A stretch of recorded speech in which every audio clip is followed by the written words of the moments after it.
Sur cette vidéo, je voudrais vous parler de l'utilisation du PCE-WSB1. Le PCE-WSB1 est envoyé dans une mallette rigide. Le contenu de l'envoi inclut les instructions d'utilisation, le mesureur,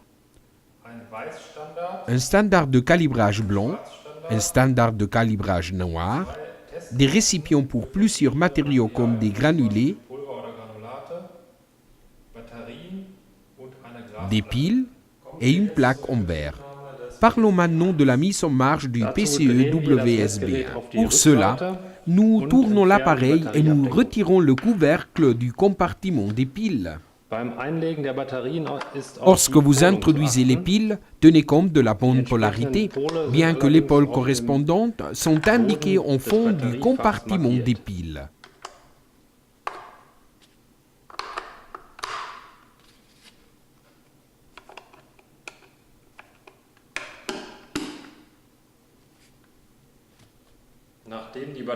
Une fois que vous avez introduit les piles, nous recommandons le calibrage de l'appareil avant la première mesure.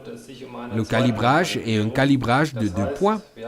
Cela signifie que nous avons un standard noir et un autre blanc. Pour calibrer l'appareil, tout d'abord nous devons l'allumer. Pour cela, nous appuyons sur la touche latérale de l'appareil. Une fois allumé, une valeur de mesure apparaît sur l'écran.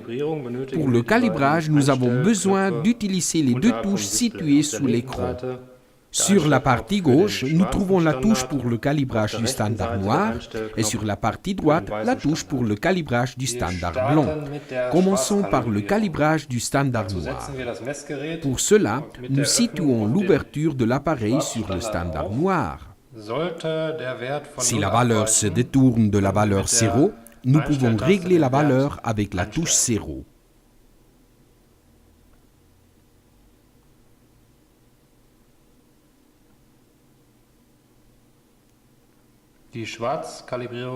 Nous venons de terminer le calibrage du standard noir. Pour le calibrage du blanc, nous utilisons le standard blanc. Sur le standard blanc est indiquée la valeur de référence qui, dans ce cas, est de 80,9. D'abord, nous retirons le couvercle du standard blanc.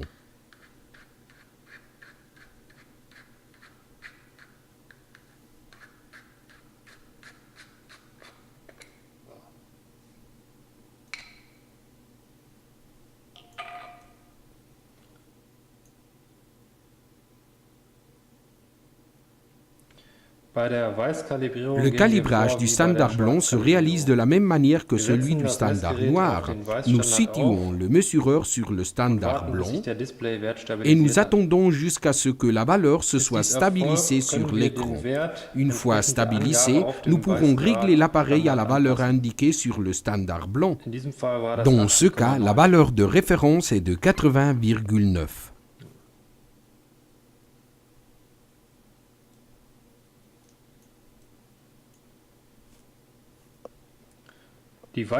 Nous venons de terminer le calibrage du standard blanc.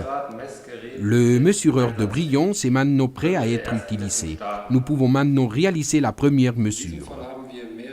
Dans ce cas, nous avons posé un petit tas de papier d'imprimante. Le degré de blancheur de la feuille supérieure est de 86,8.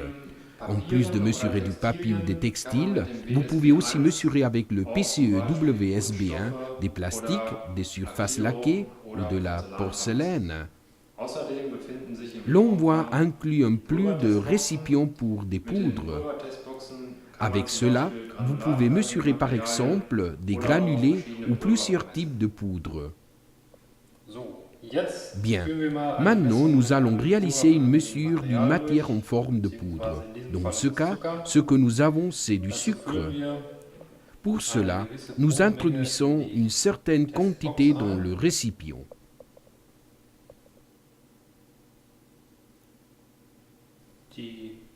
Tenez compte qu'il n'est pas nécessaire de remplir le récipient jusqu'en eau.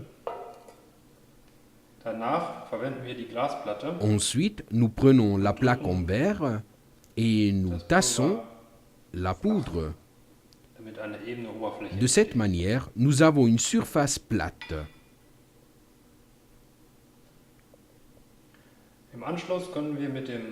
Ensuite, nous pouvons déterminer le degré de blancheur en utilisant pour cela le mesureur. Dès que la valeur de mesure s'est stabilisée sur l'écran, nous pourrons lire la valeur du degré de blancheur. Dans ce cas, il est de 76,4. Et maintenant, quelques indications importantes.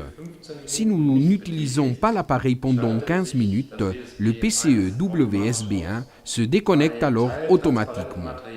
Si nous travaillons avec des matières semi-transparentes, comme du papier ou des textiles, il est important de mettre plusieurs couches les unes sur les autres.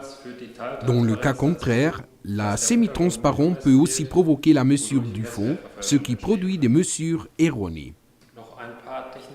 Quelques informations techniques sur ce mesureur. Le mesureur travaille dans une plage de 0 à 100. Le degré de blancheur se détermine selon R457. La précision de cet appareil est de 0,1. La résolution est identique. Le mesureur est conforme aux normes ISO 2470 et ISO 3688. En plus de mesurer sur du papier et des textiles, il peut aussi le faire sur des plastiques, des surfaces laquées ou de la porcelaine. Le contenu de l'emboît inclut les récipients pour la poudre. Avec les récipients pour la poudre, vous pouvez mesurer des matières granulées ou différents types de poudre. Le mesureur dispose d'une ouverture de 15 mm. La chambre de mesure intègre des sources de lumière de type D65. La géométrie de mesure est de 45,0. Tenez compte qu'au moment de mesurer la blancheur, il n'existe pas un seul degré de blancheur. Dans le passé, plusieurs douzaines de degrés de blancheur ont été développés et sont utilisés pour des différentes applications. Par exemple, on parle de degré de blancheur selon Berger, le degré de blancheur selon Hunter ou le degré de blancheur selon Ganz-Grieser. Le PCE WSB1 détermine le degré de blancheur R457. Ce degré de blancheur s'utilise beaucoup dans l'industrie du papier et de l'impression, bien qu'il soit très recommandé pour mesurer des textiles. Voici les erreurs qui peuvent se produire pendant la mesure. D'un côté, tenez compte que la mesure doit se réaliser sur des surfaces plates et lisses. Si vous utilisez des surfaces ondulées, la lumière dispersée pénètre alors et la valeur de mesure est erronée. D'autres problèmes peuvent apparaître lorsque vous utilisez par exemple le mesureur dans des environnements sales ou poussiéreux. Cela entraîne la salissure de l'ouverture de la mesure et provoque des mesures erronées.